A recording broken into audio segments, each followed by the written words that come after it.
Ang ating katawan ay mayroong kayahan na labanan ng mga sakit. Self-healing na kung tawagin. Kailangan lang natin magkaroon ng healthy lifestyle at natural na pamamaraan upang palakasin to. Kung kaya naman, mapapansin natin na bumabalik na rin ang mga tao sa mga natural na pamamaraan. Patuloy na napapatunayan ang kakayahan nitong gawing healthy ang ating pangangatawan.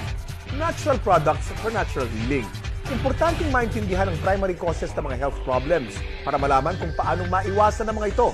Naisip mo na ba ang katanungang, what will my next 10 years look like? Maliksi pa kaya ako? Kaya ko pa kayang gawin ang mga nagagawa ko ngayon? O baka naman sakitin at mahina na, mukhang haggard o pagod na sa buhay?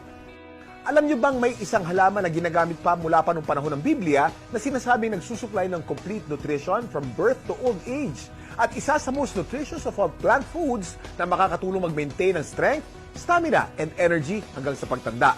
Alam niyo bang Sante Barley lang ang kaisa-isang kumpanya na certified organic barley grass from New Zealand? Ito ay certified by BioGrow na isa sa leading certification agency sa New Zealand. Dahil dito, walang iba pang kumpanya sa Pilipinas ang may organic certification na katulad ng hawak ng Sante Barley. Kaya napakahalagang kilatisin ng maigi ang iba pang produktong nagsasabing certified organic o kaya ay from New Zealand. Iba pa rin ang tunay na certified. Ito yung mahalagang assurance ng kalidad ng produktong iniinom mo. Sure na sure ka sa quality ng organic barley grass mula sa New Zealand ng Sante Barley. Bakit mahalaga na manggaling to sa New Zealand? Ito'y dahil sa napakaganda ang napakalinis na hangin, tubig at ecosystem na matatagpuan sa bayang ito na kasi sigurong purong-puro at siksik sa nutrients ang barley. At dahil organic at walang bahid ng pesticides o synthetic fertilizers to, sensitibo sa weather conditions ang pag-harvest ng barley.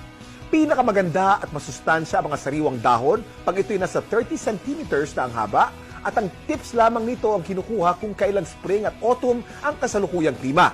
Ito rin ang nagbibigay ng natural na lasa at kulay sa organic barley grass. So ano bang hinihintay nyo?